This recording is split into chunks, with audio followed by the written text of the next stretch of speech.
Voila, we are being recorded. So, so as I said, I just went on there and I said, okay, let me see what I can find. And maybe you guys can fill me in as well if you've researched yourself and found anything interesting about scalar energy, its history, or its capacity. So, hi, Sandy.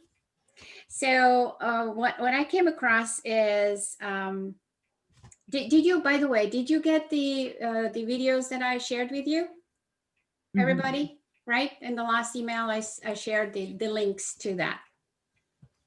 So what I found is one of them is from Miracle Balance. I don't know if you can see that. Well, I can share that link as well. And what it says here is scalar energy has been found to promote healing in the body by subtle energy frequencies. Okay. Scalar energy is created naturally. However, it can also be artificially engineered. And the energy from a scalar wave has the ability to carry information, which is why it has had such a profound effect on the human body. And over the years, research has discovered the many potential healing properties of scalar energy, making way for energy medicine. It has the potential to pass itself into nearby items and repair itself when broken down. Aside from this, it is believed to have limitless possibilities. It is always available, free, and renewable. And so there is never a shortage in supply. Isn't that great? And I think that goes quite along with many things that we have heard, or I've heard from Tesla, right? Free energy, and how you can always tap into it, and so on. And then also, and in the experiences that are, or the miracles, you would say, healings that are happening in and around the Bosnian pyramids. So I think majority of you have heard from Dr. Sam when he was talking about they were taking Carillion photography or aura photography of the individuals. I think over 800 people that before they went into the tunnel and then when they came out.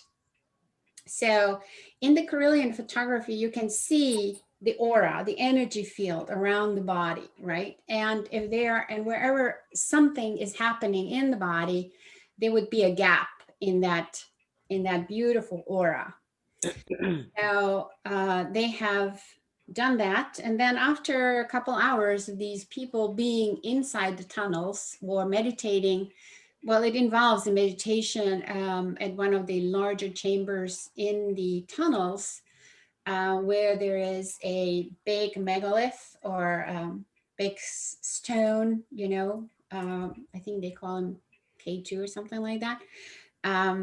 And you just sit there, you meditate, and you can feel the energy emanating from that. And Annette can prove that, right? We've experienced it. It's just incredible. I brought the small home too. Yeah, I'm sorry, yeah. say that again. You got what? They had in the gift shop small stones replicating with the crystal in it, replicating the energy of that stone that is in the Bosnian pyramids. And I've brought that home and I've used it where I've had pain and just running it over my body and it actually clears. So I've got two of them sitting in different places in the house, just emanating the energies throughout. Yeah, yeah.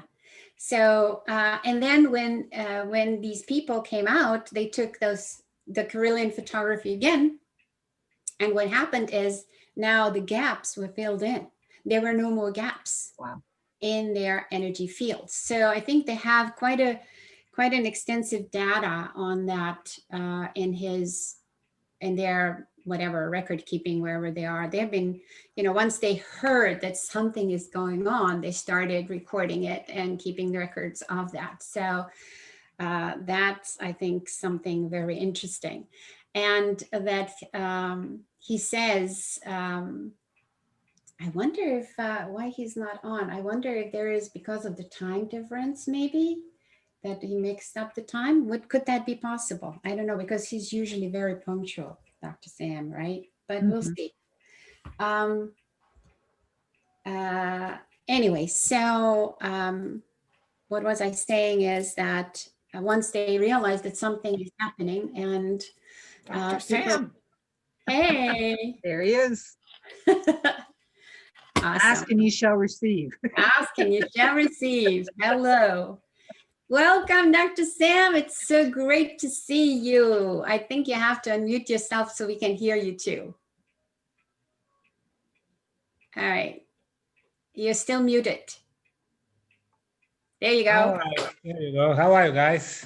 Great, great, great, great. I just was sharing a little bit about your record keeping and experiences of the healings and the Karelian photography before going into the tunnels and then coming back, and just a little bit about, you know, we've never discussed what is actually scalar energy, and you know, how is it perceived and how is documented. So I just found some interesting articles on that, but I'm sure you can tell us firsthand, which would be awesome.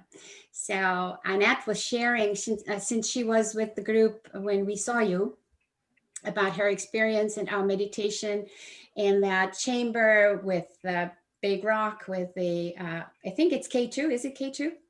The big stone, and how she has bought a replica of it, small one, a couple of them, and she's been using it on her body whenever she would feel some discomfort somewhere, and it would help her. So that was my introduction, and I'm so grateful that you're here and that you've taken the time to be with us, because I know how busy you are and how high demand there is upon Dr. Sam these days. So can you fill us in a little bit about that? Okay, my connection was unstable, so I missed what you said. If you can just briefly repeat it. Okay. I was just mentioning to the group about the experiences and your record keeping of the healings, or, you know, Okay. that are happening to the people that are going in with the Karelian photography before and after, and what happens, and the generating energy that is just repairing things. Right. And Annette, Okay. yeah. I understand. Okay. In the last few conversations, I talked a lot about the pyramid energy and different purposes of the pyramid energy. And I mentioned the pyramid as communication device, and the very important aspect, of course, is the healing aspect of, or regeneration aspect.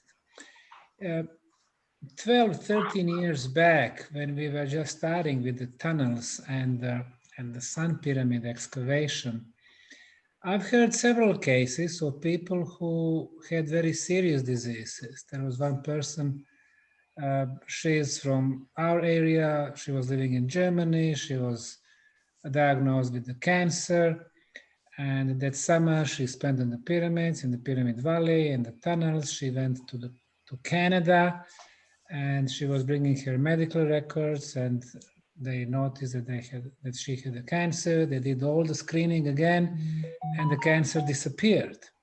And the only thing that she did was actually visiting our Bosnian pyramid sites. But that was like 12 or 13 years back. So at that time, we did not have any of the energy recordings. In the meantime, of course, we've done a lot. Energy beam going through the top of the pyramid, electromagnetism, very beneficial, ultrasound frequency of the levitation, high concentration of negative ions, and so on, original Schumann resonance. So in the meantime, we started understanding what was happening when you are exposed to the pyramid energy. And especially while, you know, going to the tunnels, protected from all outside bad radiations, you know, harmful cosmic radiations, natural radioactivity, Wi-Fi, or, you know, cell phone electromagnetism. Well, so we did realize that the regeneration process starts. But then we have been in rather delicate position, because our non-profit foundation he has been registered for the archaeological digging and scientific research and archaeological tourism, and that was it. We were not registered for the medical investigation or clinical studies and so on. So I had to be very careful. And we always say that we are not in the healing business. We don't give medical guarantees. But what we do, we film people and their testimonials, and then we put them on a YouTube, on a website, and so on. So if, for example, you have people with a high blood pressure, which is chronic high blood pressure, lasts for 10 or 15 years, and after several visits to the tunnels, they normalize this blood pressure, we film the testimonials, place it on the, on the YouTube, people can see that. And if it can help them, then we were happy. Because I was thinking what to do. I could keep the secret for, ourselves, but then you don't benefit the humanity, you don't help the public. On the other side, if I start inviting people, hey, why don't you come? We got all these, cases of people who got healed. Then I would have problem with the, Ministry for Health and, authorities. So I had to find the middle way. The middle way, let people talk, and I share it, and that's it. So I don't claim anything. However, what we do, we measure. And if you can measure, then it is provable. It is science. You can scientifically prove that. So far, we have had hundreds and hundreds of video testimonials of people from all over the world. Until this year, when we got mostly the regional people from Croatia, Serbia, and Bosnia, due to all the COVID restrictions, of course. But for example, we had a group from Prague, from Czech Republic. It was 6 of them. They came with a medical nurse, and they did several parameters. So one of them was sugar in the blood, the glucose in the blood. And we had a couple of cases that were not so bad. For example, one guy, he had 7.6 sugar. Now we know for the sugar that if you are from 3.2 to 6.2, that's a normal level. 6.2 to 10, it's a risky group. Above 10, then we are talking about diabetes. So the guy had 7.6, it was a risky group, but it was not too bad. And after one 45-minute visit to the tunnels, his sugar dropped to 5.5. So he, that was a normal sugar in the blood. There was another guy, his name was Karel. Karel was from Prague. Before entering the tunnels, his sugar was 10.5. 10.5, that's the beginning of the diabetes. It was a rather serious condition. After one visit, it dropped to 5.7. It dropped for 5 points. I mean, there is no, a pill or, any other medical help that can drop your sugar for 5 points in 45 minutes. And then we have 2 rather serious cases. They are between 20 and 25. So they were, diabetes. They went the first time, it dropped for 8 to 10 points in both cases. They had like 15 and 17 after the first visit. Next day, they entered the tunnels again, and it dropped between 5 and 7 in both cases. That was really amazing.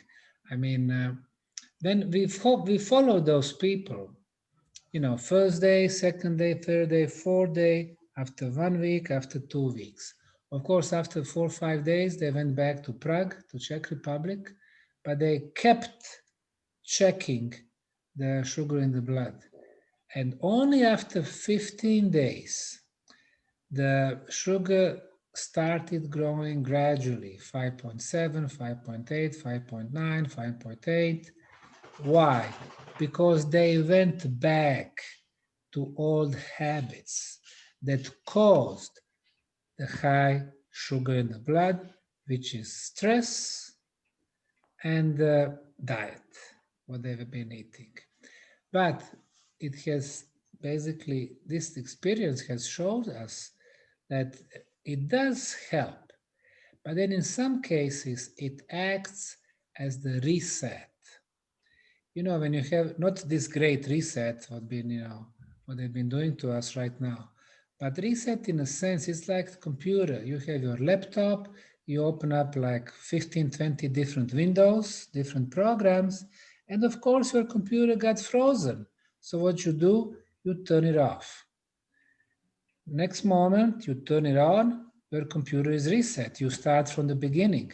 But if you open again 10, 15, 20 different windows, different programs, then you're going to have the same problem again. So it simply needs to get you thinking what you want to do next. And then people, you know, they've been asking, okay, how long does it last? If I have a problem, let's say high blood pressure or high sugar in the blood, I go there, I stay for a week, I go there every day, it gets normalized.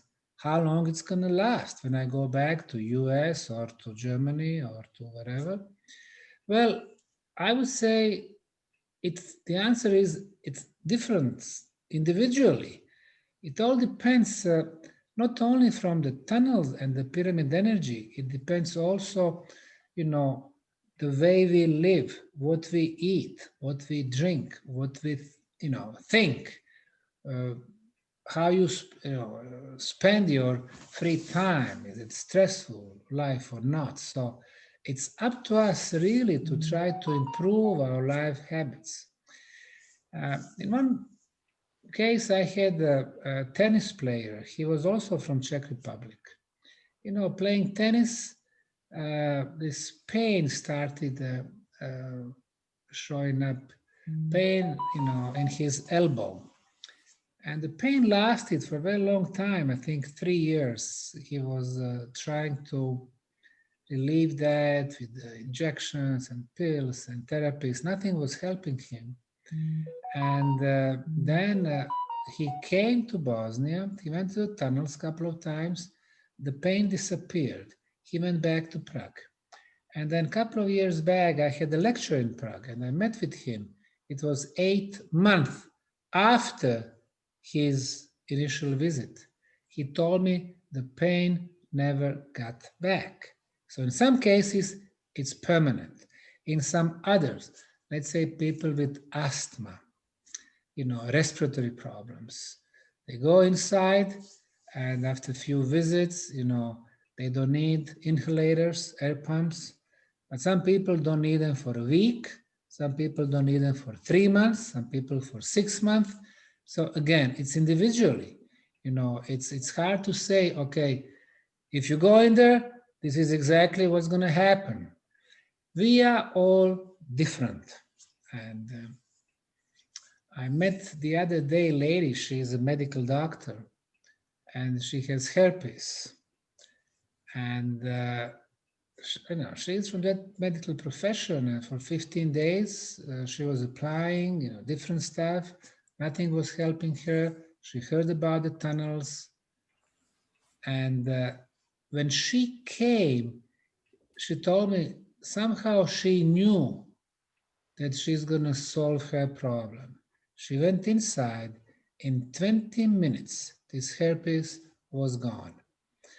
So I think it's important if you give the support to your body, if you do it on mental level, also is very important thing.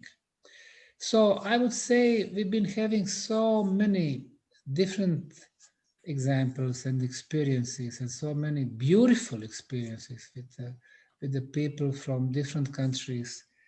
And last June, I remember there was a woman from Sarajevo, and she was painting her house, and then she felt the pain in her back. She went to the clinic, they scanned her, she did the, x-rays, and then she was asking doctor, okay, what happened? And he said, did I hurt my back? He said, it's not really about hurting your muscles, but you have secondary, cancer on your back. And then she went to CT.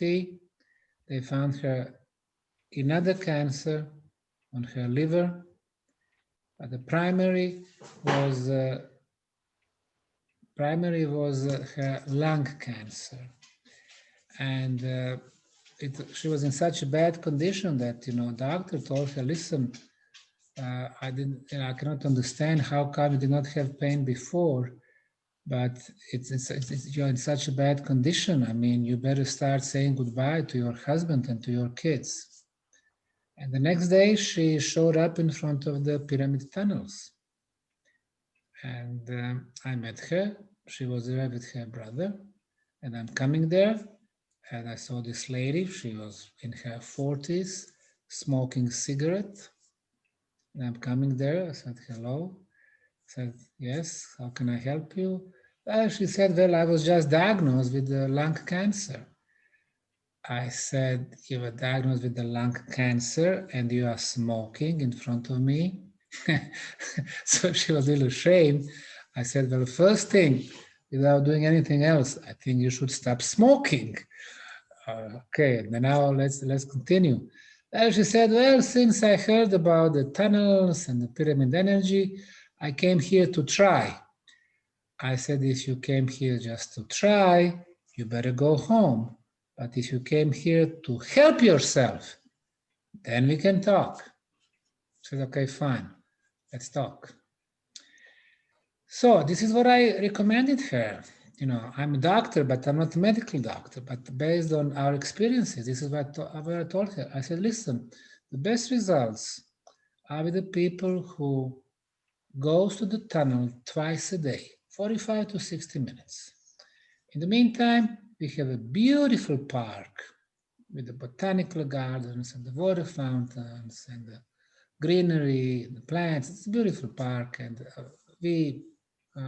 what I did actually, I purchased 15 different properties.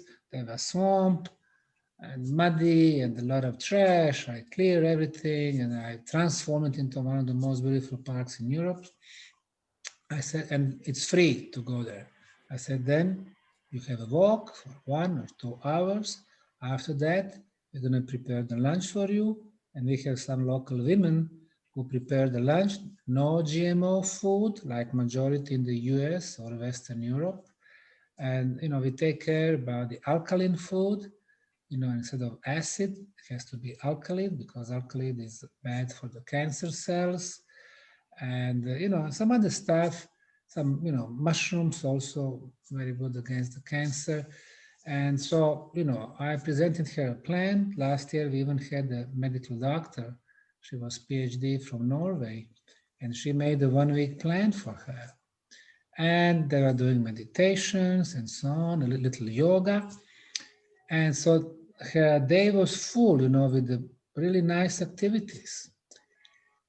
The interesting thing is that if you have some serious disease, first 2 or 3 days, you even feel sick. Why? Because you are full of the negativity on physical level, on energetical level, and this bad stuff, they need to go out. How they go out? Well, you drink a lot, so, they go out through your urine system. How they go out? Blood and the liver. And sometimes people feel bad, they feel that all this bad stuff, they somehow they need to get out of you. And first 2, 3 days, they feel sick. And that was her case. I was watching her. Second day, she was like lost. She didn't know what was happening. The third day.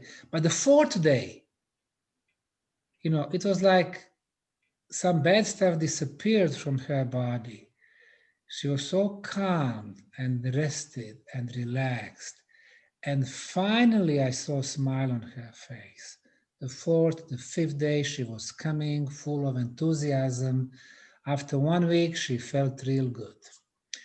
Well, in 4 weeks, she did another CT. And all this, you know, the cancer that was growing so rapidly before, now doctor was really confused because she was not taking any conventional medicine. She refused to take, you know, chemo and no surgery, no nothing. So her doctor was confused. He was comparing 2 scans, and the second scan looked so much better, and all these bad, you know, dark spots were half of what they used to be. He said, I don't know what you're doing, but keep doing that. That was July of 2019. Hello, are we there? Yes, we're here. Yeah. Okay. Beginning of November of last year, so it was like 5 months later, I met her again. She came to me. She was all smile. She said, I did another CT. All my cancers are gone. I'm a healthy woman. I started working again. So that was really a wonderful experience. But she really, she made up her mind. I mean, she simply decided to live no matter what. She didn't care, husband, kids. She was focused on herself, and she decided to help her. So I would say that the tunnels, of course, the pyramid energy, it played a major role, but probably it wouldn't be possible without her determination to do that. And after that, I've been seeing her. She would come at least twice a week for the meditation.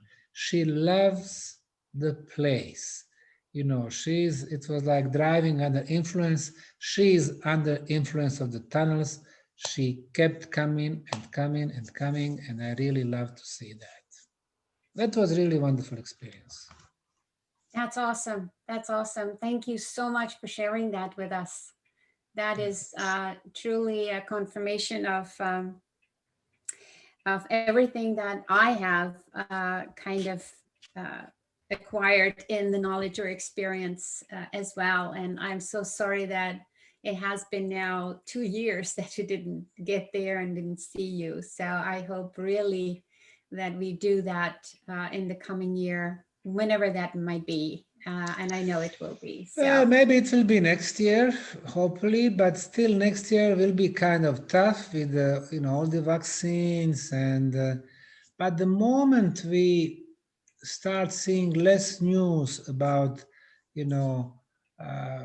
how many died, how many tested, once it is not a major news, the first news, then we will know that restriction will be kind of not so strict. And so I'm not quite sure if June will be the time to travel.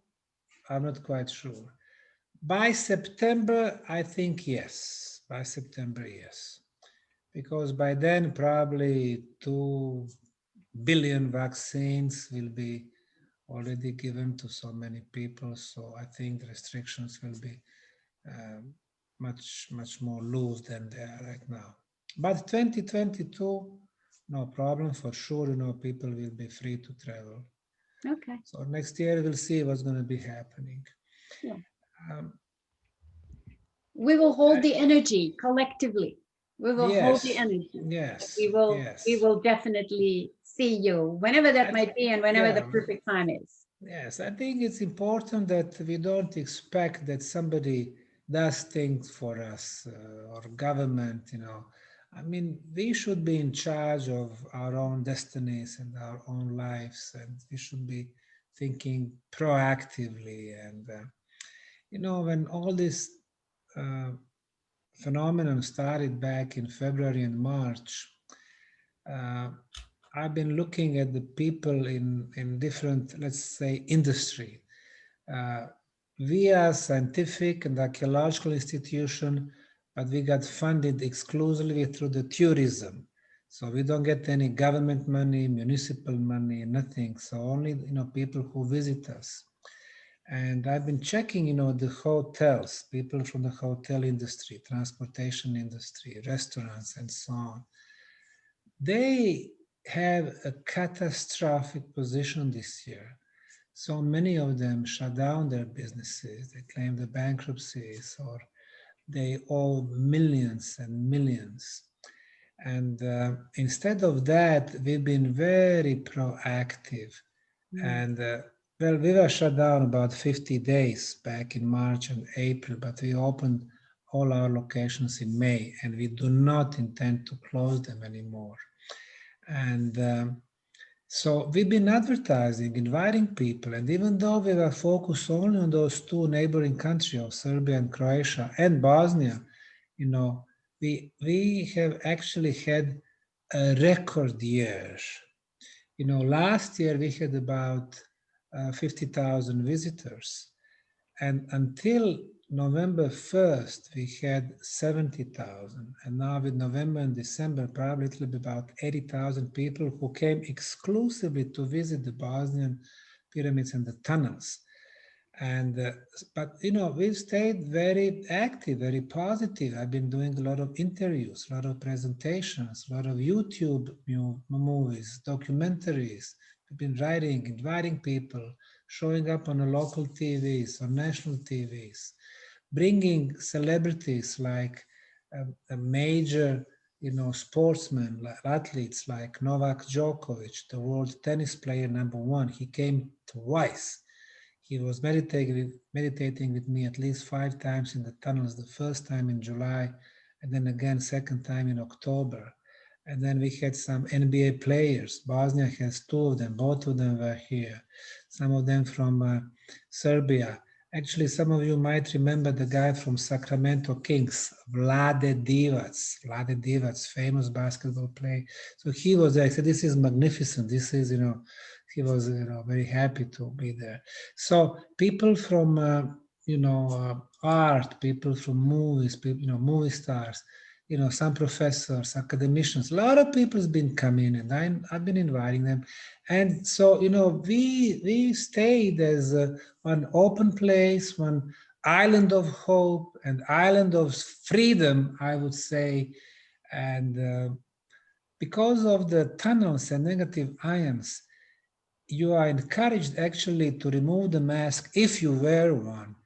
So negative ions can get inside your body and kill those viruses and bacteria and the fungi. So people feel normal when they are, in the Ravne complex.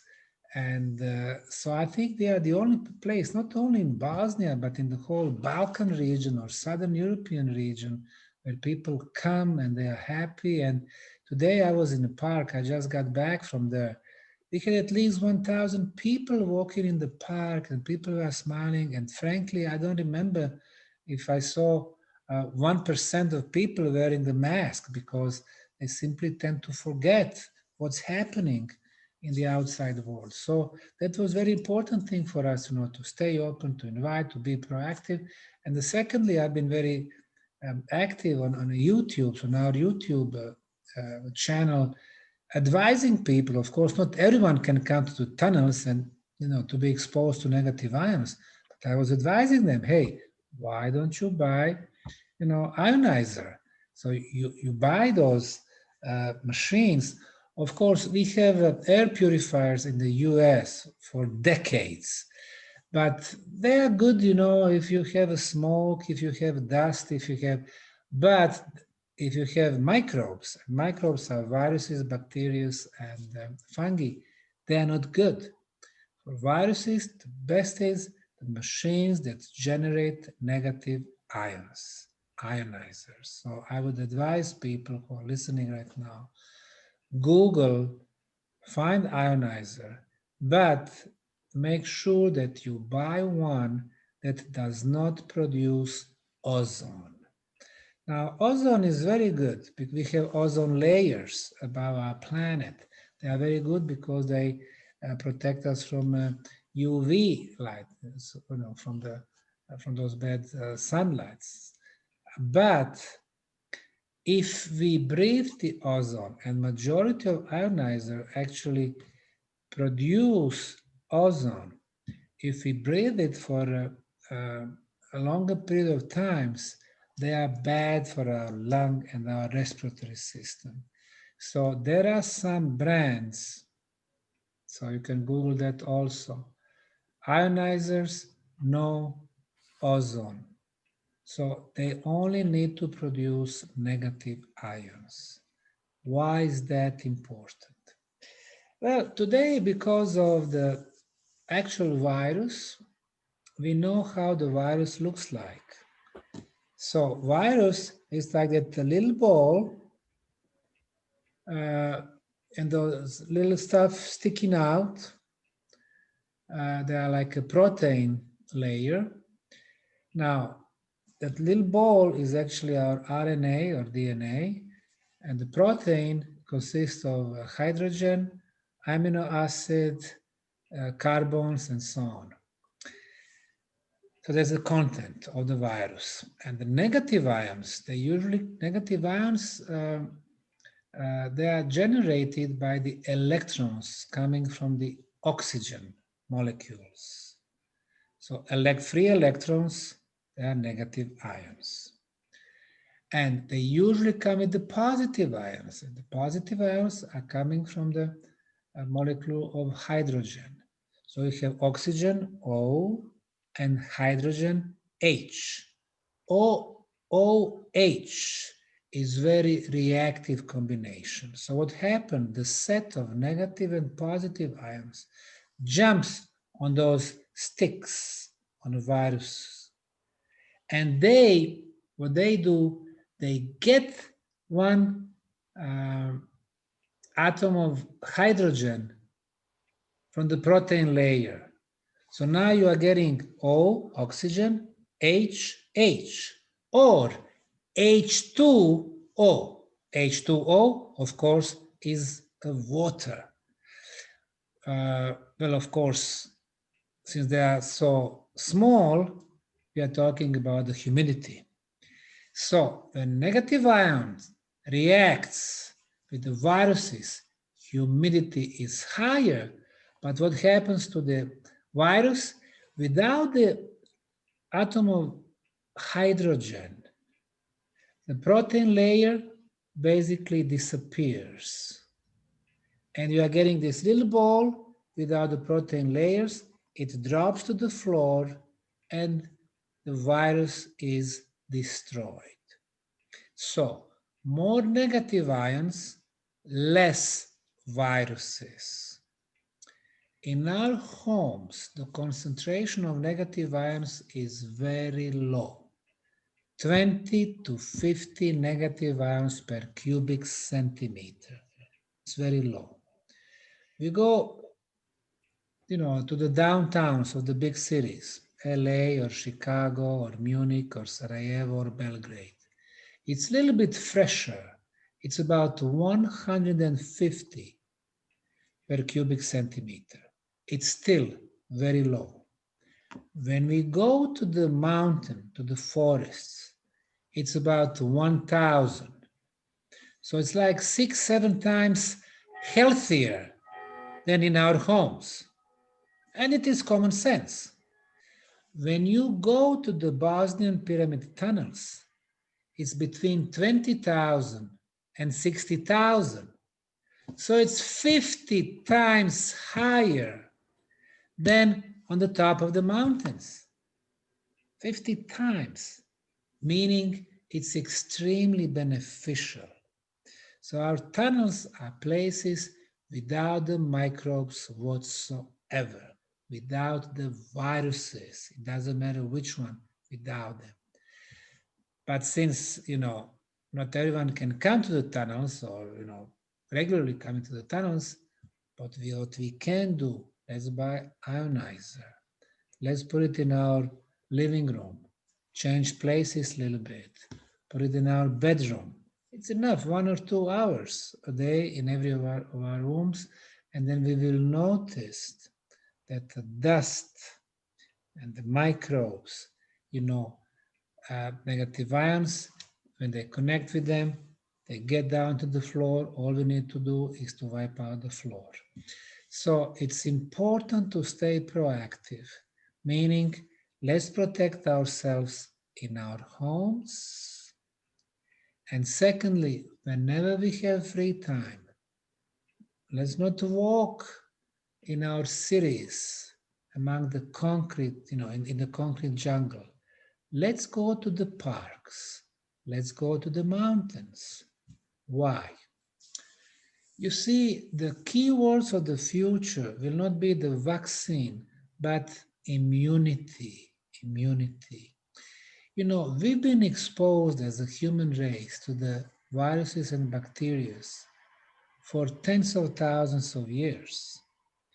And the better immune system, less sick we are. So we've heard so many times 80% of the people are asymptomatic, so they don't have any symptoms if the virus attacks them. Why? Because our body immune system responded, removed the viruses, removed the enemy. Why? Because of our high immunity. What affects our immunity? Again, what we eat, what we drink, what we think, and where we spend our time.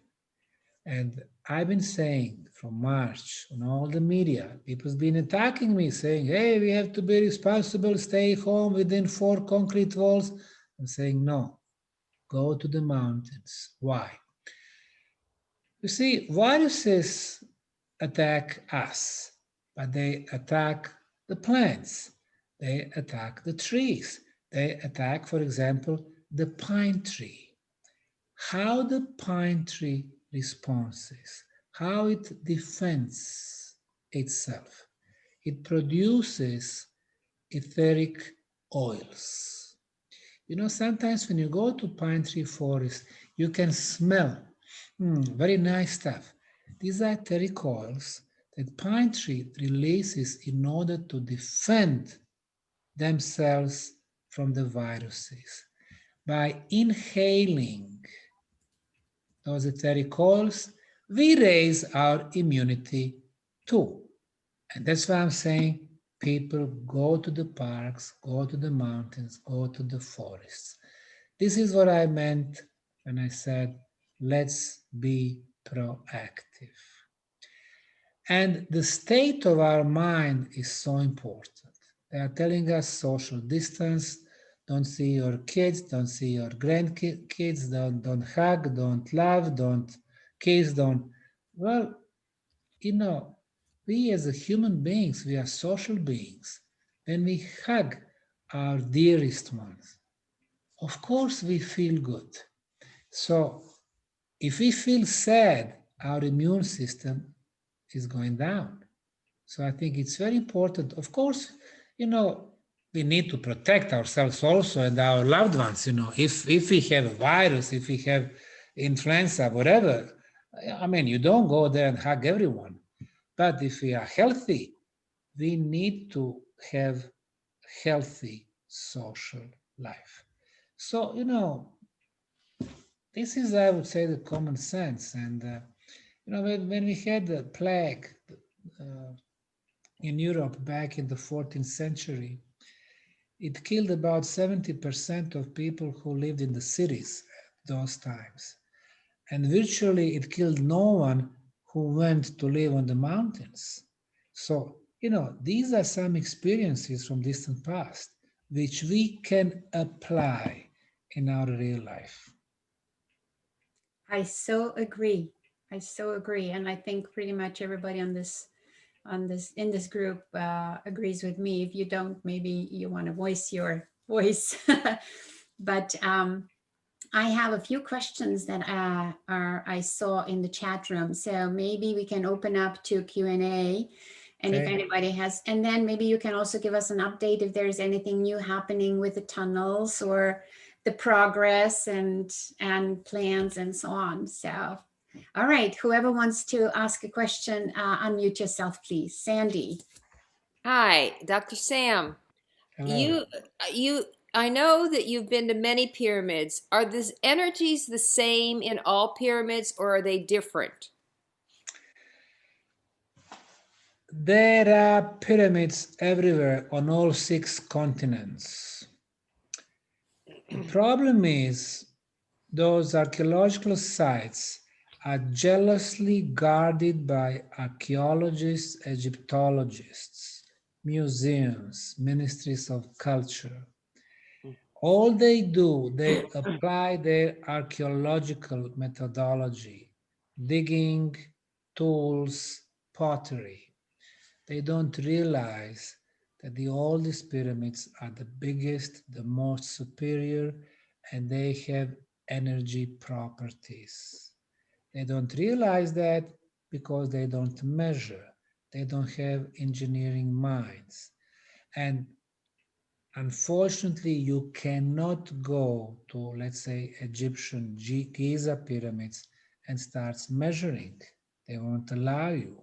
The same thing with Mexican, Peruvian, or Chinese. However, with my Russian colleagues, when we were in Egypt at one time, instead of trying to do measurements at the Giza pyramids, which was of course very visited, the touristic site, we went to Dahshur and we paid a little bit money to those guards, and we were able to do some measurements at the Red Pyramid, beautiful, harmonious pyramid. And we noticed that the electromagnetism was 50 times stronger at the top comparing to the measurements at the base. So we realized that that pyramid also has those energy properties. And then I applied an interesting technology called PIP technology with special camera. And that technology allows you to see if the pyramid is still active. If it is, then the so-called bioenergy fields above the pyramid are not horizontal and static, but vertical. That's the case in Bosnia. And I noticed that the second largest pyramid in Egypt, Khafre or Kefren pyramid, was very active. So it tells me through those few examples that there are some pyramids that are still active, but I know that as far as the old pyramids, no medical studies or clinical studies have done whatsoever. The only people who do measurements are the Russians and us. When it comes to the Russian pyramids, our friend Dr. Alexander Golod, he built 16 pyramids from 1992, and in 1999 he built pyramids near Moscow, and that was his most famous pyramid. And he's done a number of medical studies and some other studies, electrical studies and so on, where he noticed the very beneficial effects of the pyramid energy. Some of his experiments are rather known to the public. For example, he kept 5 tons, 12,000 pounds, 5 tons of kitchen salt in the pyramid for a month. Then he got this salt to the nearby prison, which had 6,000 prisoners, asking the management to use the salt in the food during the breakfast, lunch, and the dinner. And 3 months later, he came to visit the prison again, and he was asking those department chefs if they noticed any change. And they told him, well, it seems that we have new prisoners. I mean, their violence level was reduced to 0. That was actually a very big prison, 6,000 prisoners. Among 6,000 people, there are always some who like to play with the knives or guns, and in 3 months, no crimes within the prison. When his contract expired. He went back for renewal and they refused him. The government refused him without explanation. So it looked to me that government still want us to be violent so they can exercise, the force through the police or army or government bodies or whatsoever. But the important thing is, yes, if you build the pyramid using certain criteria, you're gonna get pyramid machine. What the criteria are? The shape of four-sided pyramid, four triangular faces, perfect orientation to the cardinal points, east, west, north, south, the quality of the material, better the quality, the older the stones, better the results, inner passageways and resonance chambers inside the pyramids, underground tunnels that amplifies the energy, the quartz crystal that transforms one form of the energy, usually electromagnetic field, through the piezoelectrical effect to ultrasound. Like in Bosnia, we have 28 kilohertz frequency ultrasound, which is the levitation frequency. Underground water, very important. Water moves, it initiates the movement of the energy. The next thing with the moving water, it produces negative ions, which are very beneficial. I just mentioned it. And what the pyramid does, the shape, it amplifies existing sources of the energy. And we know that because we've been measuring that for so many years. So that's very important to have all these criteria. There are some more, sometimes it's very hard to respect them. For example, we notice that the pyramid and megalithic sites are usually positioned over the underground volcanic lines. What is that? You have two volcanoes, you connect their tops. So this is volcanic line. But if you extend this line and you have pyramid sitting there, so the pyramid is sitting on one volcanic line. And we've noticed that the major pyramid sites are sitting on intersections of 10, 15, 20, or even more volcanic lines. Wow. For example, the largest pyramid in Mexico is Cholula Pyramid in the state of Puebla. It's sitting on 16 volcanic lines. The most known Mexican pyramid, the Kukulkan Pyramid in Chichen Itza, the Mayan city in Yucatan Peninsula, is sitting on 26 volcanic lines. Great Zimbabwe, amazing site in the state of Zimbabwe with the conical towers. It's sitting on 8 volcanic lines.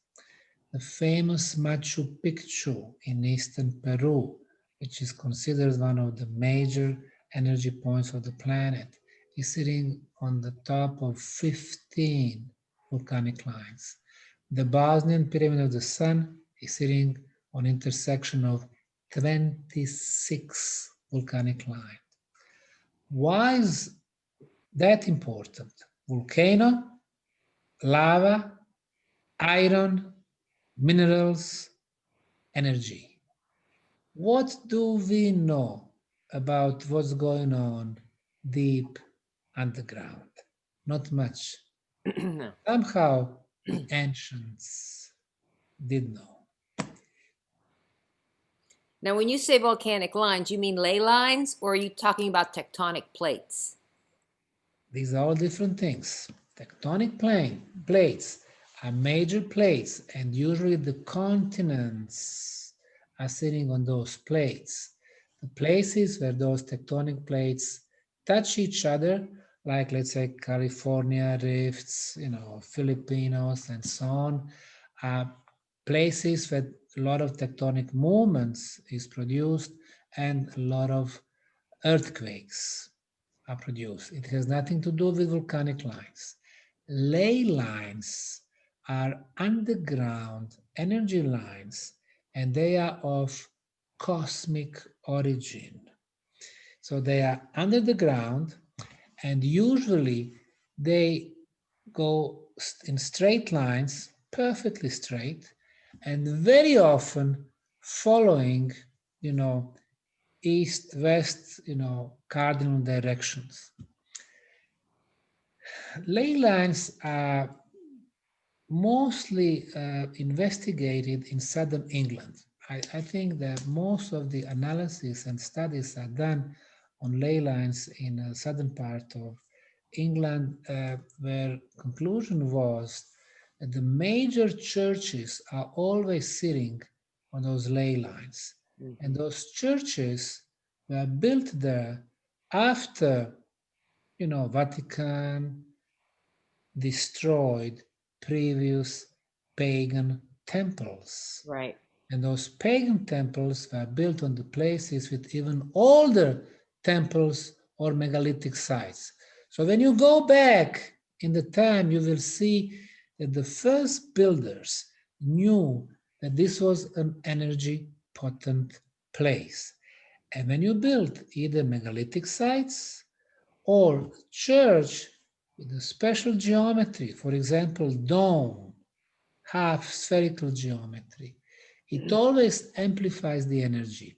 But if it is open site, like megalithic site, like Machu Picchu was at original times, or Stonehenge today, or Avebury Hill today, or Glastonbury Tor, conical today, or Karnak in Western France today, or Anand Shog and Alestenar, also megalithic sites, either circular or like number 8. They're all open. When they are open, it means they emit the energy going up.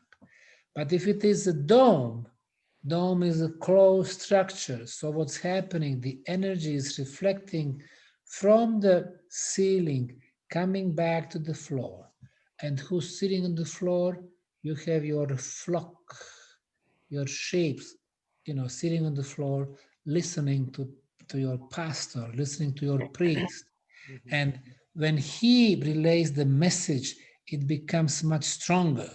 From now on, I want you to give me 20%, not 10% anymore. So, you know, so people realize very early on how powerful is this underground energy. So this was the case of ley lines. So volcanic lines is something different. And what's the field, a range of the field of the pyramids, the very, like the Bosnian pyramid or other ones? How's that determined? What do you mean? The energy. How big does the energy go? Okay. So you were not listening to me last few times. Now, what we did, we sent a drone with 7 different instruments to measure different energy phenomena. For example, we hang oscilloscope to measure electromagnetic field. And then we were measuring electricity, we were measuring magnetic field only, we were measuring ultrasound, infrasound, temperature, and level of organ energy. So drone would go left 160 feet, right 160 feet, back and forth, 160 feet, then it would go 7 feet up, and then again, left, right, back and forth, up, left, right, back. So basically we have covered a huge area above the top of the Bosnian Pyramid of the Sun. And we noticed that the most intriguing was electrical field, which goes like an energy beam, which is 13 feet in diameter. And then it starts expanding to 70 feet, then reducing to 13, 70, 13, 70, 13. So for the engineers and the physicists, there was no doubt. These were so-called Tesla's scalar waves. Scalar waves. It's like ellipsoid I see. going up. And why they are important? Nikola Tesla, our brilliant physicist from this part of the world, during his investigation in Colorado Springs in his lab, 1899, he was experimenting with very subtle, soft energies. And in the last 50 years, the Russian physicists, they've been experimenting with this type of the energy. And they concluded that the speed of scalar waves is much bigger than the speed of light. And there's a reason why it really caught their interest. And this is what we've been measuring on the top of the Bosnian Pyramid of the Sun by 5 independent scientific teams of physicists, electrical engineers, sound engineers, and telecommunication engineers from Serbia, Croatia, Italy, Germany, and Finland. So this is the field, the energy field of the scalar waves. And talking about the scalar waves, we were always wondering where this energy is directed to. And this is what we noticed. It does not go like at 90 degrees to the sky, but in the morning it's a little bit moved to the east. At the noontime, south. Afternoon, southwest. Evening, west. The energy beam from the Bosnian Pyramid of the Sun follows the path of our sun. Does it mean that our planet communicates with our star? It is possible. Does it mean that this energy uses our sun as some type of the cosmic gate? It is possible also. Is it possible? Then it goes from our solar system to other solar systems and to other galaxies. If this is the case, then we can talk about the cosmic internet that goes in both directions. We know, for example, my PhD is about the Mayan civilization. We know that the Mayans, of course, they were not primitive. They were not on like some of the pseudo-scientific sites like Wikipedia or Encyclopedia Britannica claim. They were like on Neolithic tribal level. Mayans were so smart. And now they try to convince us they were waging the wars all the time. They were violent. They were blah, blah, blah. They were sacrificing the enemies. So many untruths. They were very smart. They knew astronomy. And they knew that our sun is our father. Of course, our planet being our mother. And of course, through our sun, we are getting light. Without the light, there is no life. Through our sun, we are getting warmth. Without warmth, there is no life. So it gives us life. But it also gives us knowledge. That's why the Mayan respected the sun so much. So they were showing their love to her father. Hundreds of years later, another civilization came to Mexico called Aztecs. And the Spaniards, when they came in the first quarter of the 16th century, they met with the Aztecs, they conquered the Aztecs empire. But they were able to witness, and that's why how we have it documented, to witness some of their customs.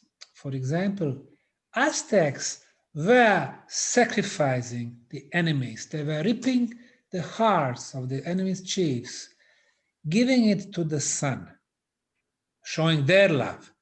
But Aztecs tried to imitate Mayans that were so much more sophisticated. But instead of giving the heart, the human heart, to the sun, what they were giving the flowers to the sun. How do we know that? One of the major Mayan sites is called Palenque. Palenque is located in the Mexican state of Chiapas.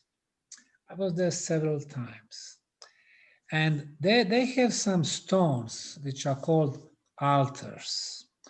And archaeologists and historians claim this is the place where Mayans were sacrificing their enemies in other tribes, tribal chiefs and stuff like that. And they were getting their hearts out and so on. Well, in the last few years, the analysis with electronic microscopes was done on the surface of those so-called altars. They were expecting to find some nanoparticles of blood. Instead of the blood, they discovered nanoparticles of flowers. And they were so surprised and ashamed that they did not even publish that. So why? Because the whole narrative about the Mayans being primitive and full of violence is no good anymore. Aztecs, yes. Aztecs were actually comparing to Mayans, to Mixtecs, to Olmecs, to Zapotecs, to Toltecs. They were much more primitive. Even though they came the last, and they were the only one discovered by Europeans. And they were the most primitive along this line, but still, comparing all the elements they had, agriculture, social life, transportation, and so on, they were like at the stage of the world superpower. But the problem is they had those ideas that in the future, the guy with the bird, with the red bird, the white guy will come and that will be, the second coming of their god. So when Hernan Cortez showed up, they thought it was their god. And he took advantage of that. And then, he did all those massacres in Cholula and Tenochtitlan and so on. But the point is, you go back in the past, you can see very advanced knowledge, astronomy, energy, and so on. Thank you. That was enlightening. Thank Very you, welcome. Sandy. Thank you, Dr. Sam. Thank you. Annette, you had a question. Yes, I did. When you were talking about the negative ions, my question is would the Himalayan salt lamps be sufficient instead of purchasing a machine to produce the negative ions? Well, my advice is to measure. I cannot really tell you because I haven't measured it. So what I would advise you, there is an instrument called air ion counter.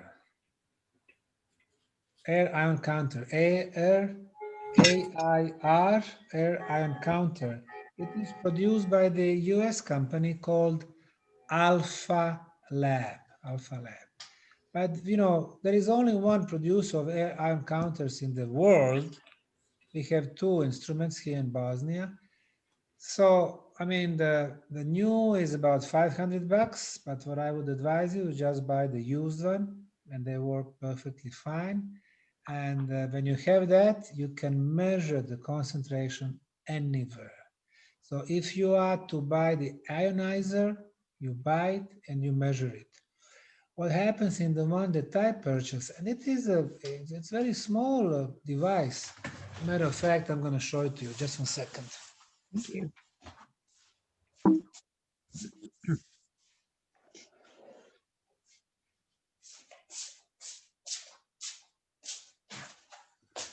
Okay, I'm back.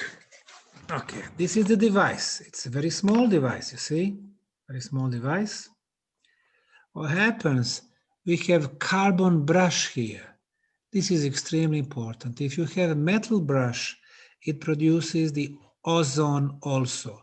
You don't want ozone, you don't want to breathe ozone. But this carbon brush, and this instrument is made in Slovenia. Slovenia, I think they do ship, and you can see it says Yonex. Yonex is the brand name, so IONEX, Yonex.si. Yonex.si is their website. And it costs, let's say, a couple of €100, so it's about, let's say, $240. $240, so you can have that as a reference to, let's say, $250. $250, I'm sure there are plenty of them on the US market. Just find one which says no ozone produced. So when I read their manual, they were saying they produce 5 million negative ions per cubic centimeter. Now, having 20 or 30,000 in the Bosnian pyramid tunnels, now it looked that something was not right. So what I did, when I got it, turn it on, I got this machine to measure the concentration. And when I got very close to the device, I mean so close, on the device there are 3 levels. The first level shows the concentrations from 0 to 2,000. The second level, 2,000, 200,000. Third level, 200,000 to millions. Well, when I got close to the device, it went up. The first level could not measure it. The second level could not measure it. Then it was showing millions. Then it could not measure it. Meaning, near the device, really, several millions of negative ions are being produced. But the moment you move, you get, let's say, a couple of feet of the device, then you are coming to 1,700,000. You move a little bit more, let's say 4 feet, you're already at 80,000, 50,000. And my desk is about, let's say, 7 feet. Here, I would have 30, 40,000. Ideal. So if you read that in the manual, if you have in mind what I just told you, then you won't be confused. So if you want to do something for your lung and your family and to have a clean air in your living space or in your office or in your car, I think it's a good thing to have this ionizer. But to make sure, what do? Get this machine also, device, to test the concentrations, air ion counter. An ion counter to check the concentrations for the salt lamps. Awesome, Yes. thank you. Yes.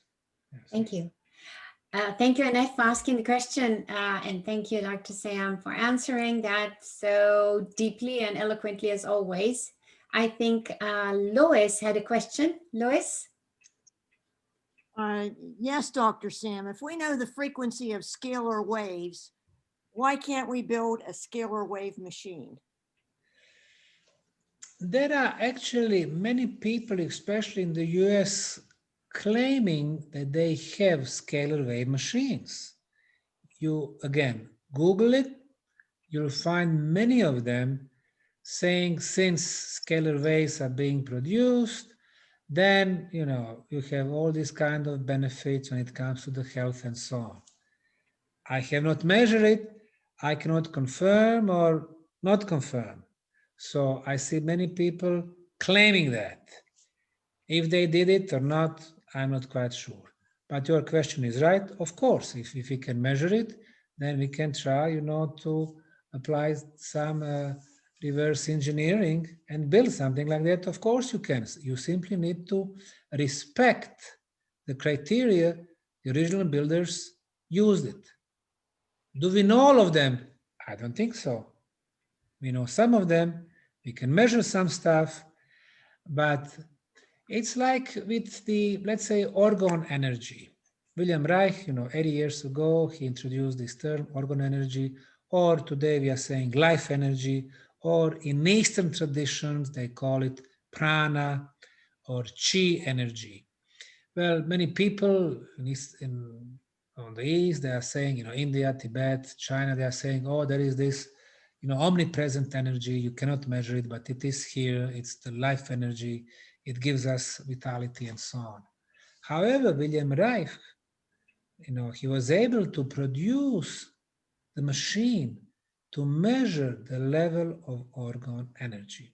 We have this machine also. It is called experimental life energy meter. Well, he built it 78 years ago, but it was confiscated by US government. But now there is a company also in the US who makes this machine, and we got this instrument. And basically, you have the scale from 0% to 100%. 0% meaning we are dead. 100% we are, very alive. It's like you catch the fish. The moment you catch it, it's 100% alive. You keep it outside the water, the life energy is dropping 80%, 60%, 40%, and finally 15 minutes later, the fish is dead. So that's the scale, 0 to 100%.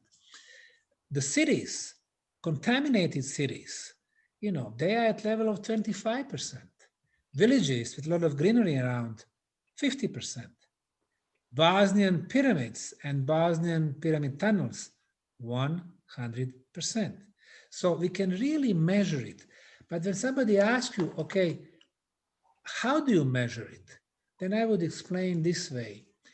It's an ability of the body or atmosphere or water or plant or animal ability to receive the bad electromagnetic field. More you can receive, more vital you are, more alive you are. And then again, we are coming down to question of immunity.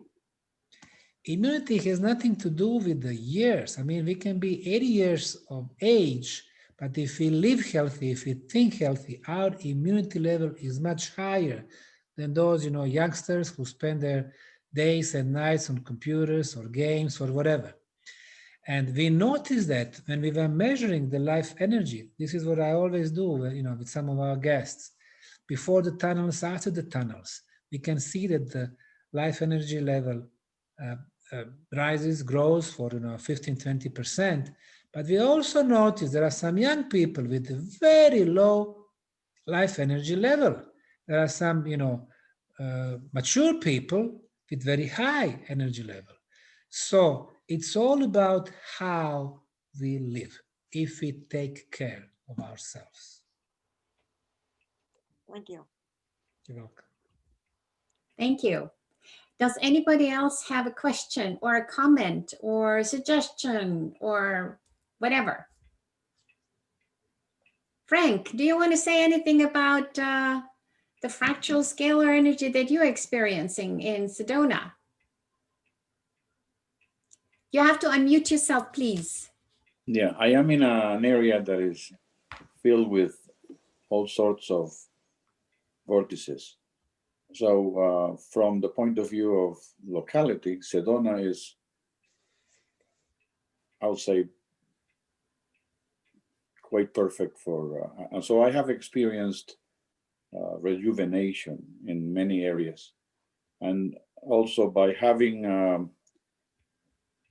now I have 4 machines that produce the scalar phenomena, so that all around me there is, for example, my utility bills, because it's, again, the flow of energy are very low. My electrical bill is $40 a month. That's unheard of even here. Usually a house in my size, it's about 130, 140. So these devices that we have purchased, some specifically installed in the car, that gives me 34% of efficiency. And in the house, I have very large pieces of equipment, and Nada knows. What you bought is a little bit less than 1/3 of what I have.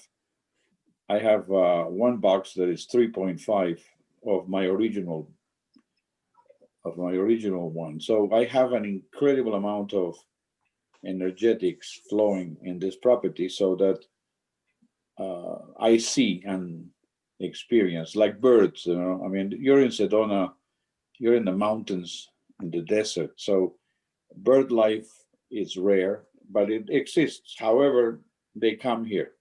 So I have a concentration of life around the house. Last night, for example, I don't know, it was about 11 o'clock at night. I had birds talking to each other around outside. So unusually, they're apparently making their home in the few trees that we have here. But I can no longer speak of one particular technology because Dr. Luba has a machine that reads your and diagnoses the frequencies within your body, and then it begins to reprogram them. So I have been exposed to that too. So overall, I have experienced what I would say improvements in many, many areas. You know, I'm 74, and I did not take care of myself that well. Primarily as an accountant, I had to sit in front of computers 8 hours daily for over 30 years. So the EM bombardment around me was high. So that did a lot of, I guess, microscopic damage. And that's what's getting renewed, detoxification, I would call it. So there's a lot of beautiful benefits. Tomorrow, I'm meeting with Ra again, and I don't know if I'm going to do another session. I don't know if you know that Ra has created a 432 hertz program that lasts about 2 hours, and you can be exposed to it 15 minutes at a time, or like I did 4 sessions of 2 hours each over 4 days. And it does bring effects within you. I don't recommend, and it's free, by the way, it's in YouTube.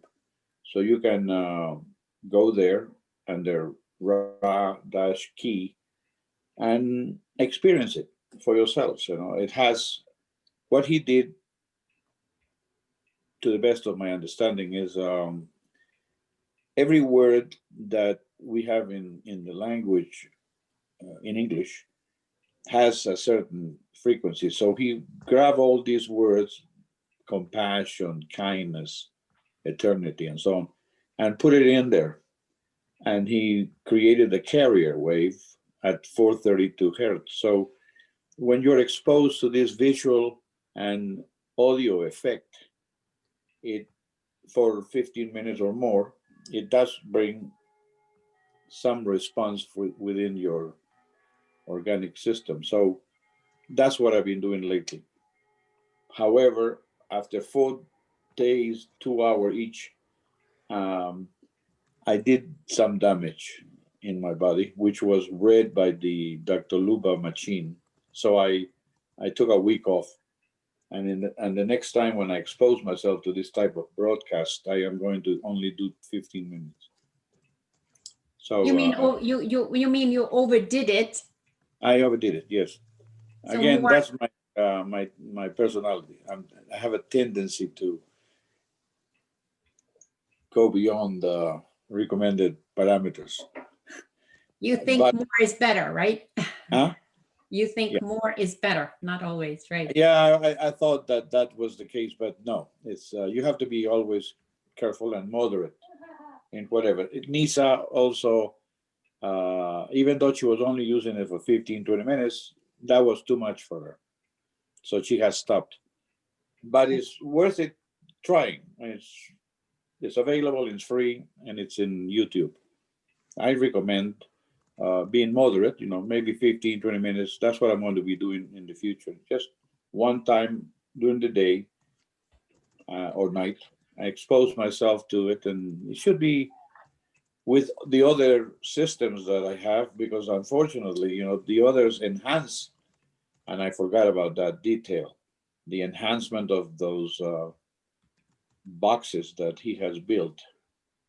Mhm. And now he's thinking about a new med bed that has a very futuristic look to it. Yeah, He's thinking about making that available. great. Well, thank you. Thank you, Frank, Yeah. for sharing. Yep. Thank you. Yes. Dr. Sam, there is a number of participants that are thanking you for your presence, for your generous time and your knowledge as well. And I am sure that everybody here is looking forward to meeting you in person and experiencing the Bosnian pyramids and that beautiful energy that is there to do whatever it needs to do in our bodies. And just a kind of a quick throw-in question here. As Frank is talking about all these wonderful devices that all have these different capacities of healing and dealing and interfering with our energy or balancing it, have you experienced anybody that you know of being exposed to the energy in the tunnels, having had any overload of reactions? Well, I've had a couple of cases of very sensitive persons, mediums, Mhm.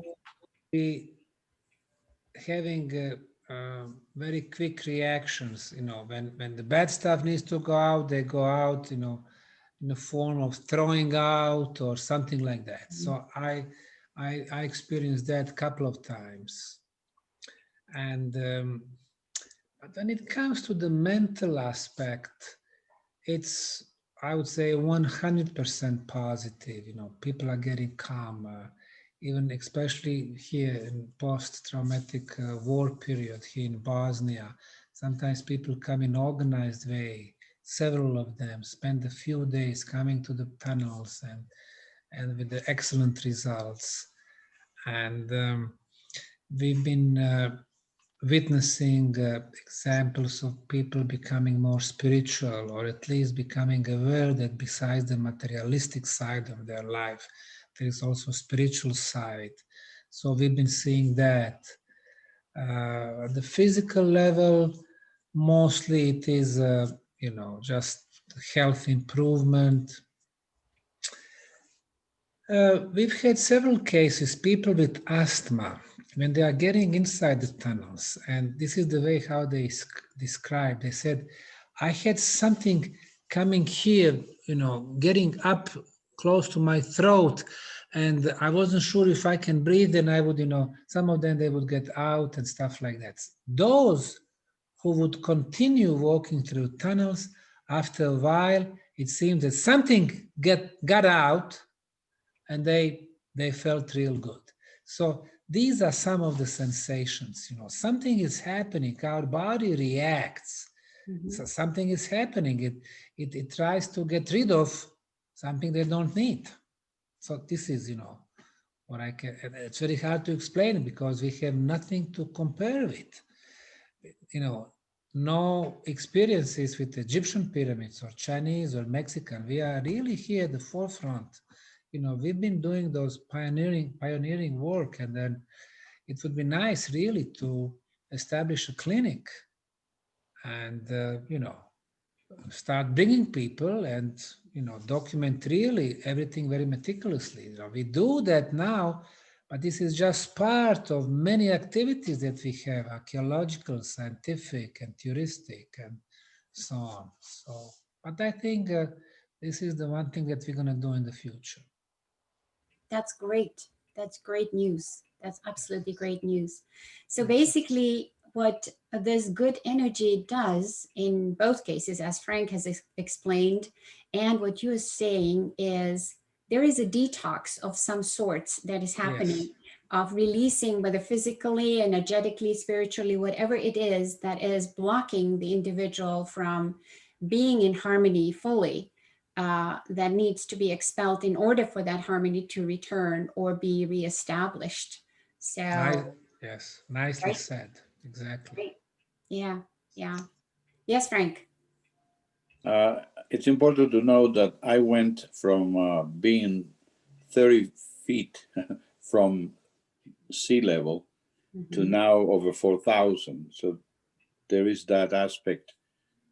The first time I did that session of 2 hours, my body itched all over. I was detoxifying my liver. So you can think of the first process was detoxification.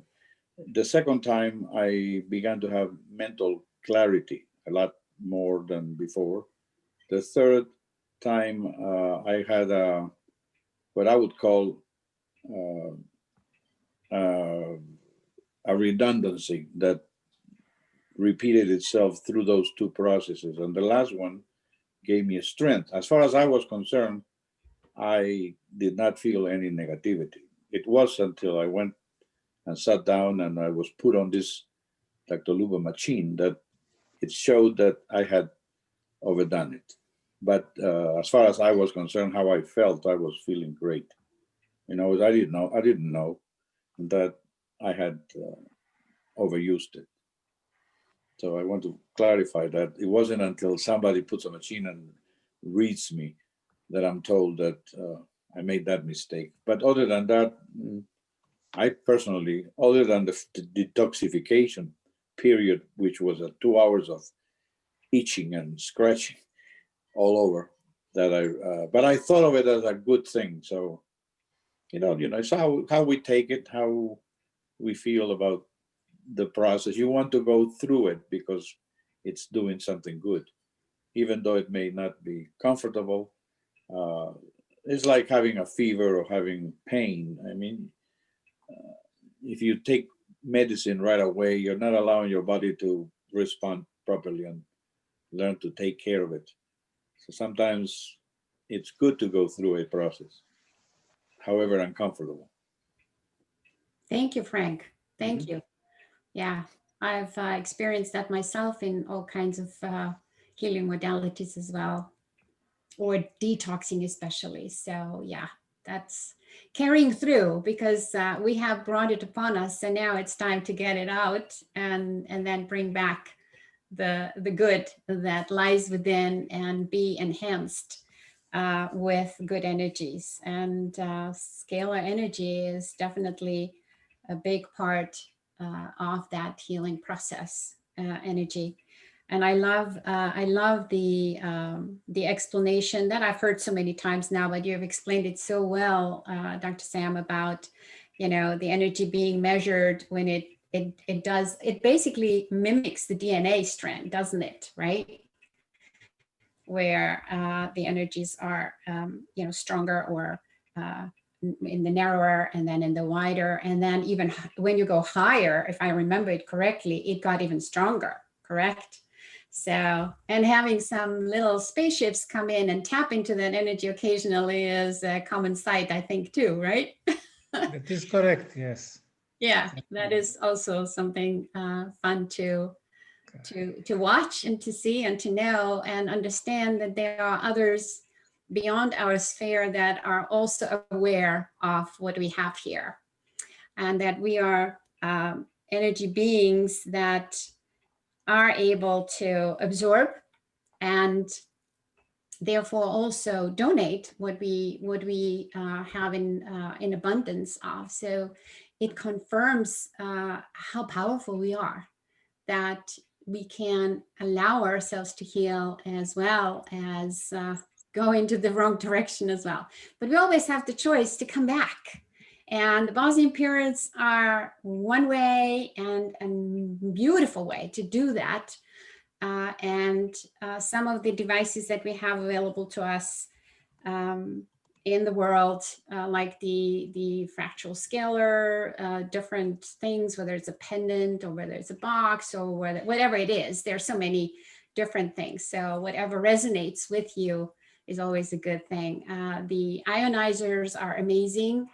And I love your description of, I know you've even created a whole video, but I think it is in Serbo-Croatian, right?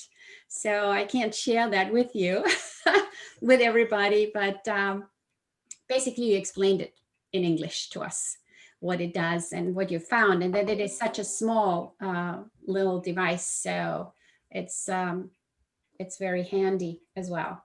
I love walking the beach, therefore that's where I get my negative ions from. Frank, you are in the mountains in Arizona, and Annette, you are in the mountains of Canada. So, you know, everybody has an access to something. So let's use whatever we have and keep ourselves healthy and strong. So I know everybody's time is valuable, so I value you. I thank you, Dr. Sam. I hope we will reconnect maybe in a couple months just to see how things are going, what's going on, and to have an amazing lecture by you, because every time we are together, you give us such an amazing lecture that we all benefit from. And All right, guys. thank you. I'm going to put that, transfer it into YouTube so that everybody can watch, especially the people that were not able for whatever reason to be here and are still interested to join us. And I'm looking to the day when we all meet in person right there in front of the entrance to Ravne, the tunnel.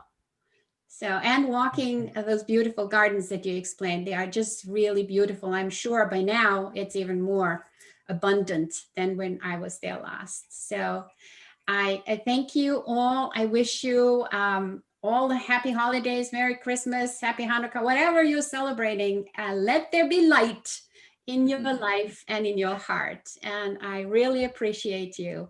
So much love from my area here, from the ozone-rich ocean to yours, wherever you find yourself. Bye, Thank you so Nada. much.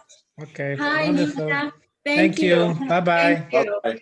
Bye-bye. Bye. Thank you. Thank you all. Right. Thank you.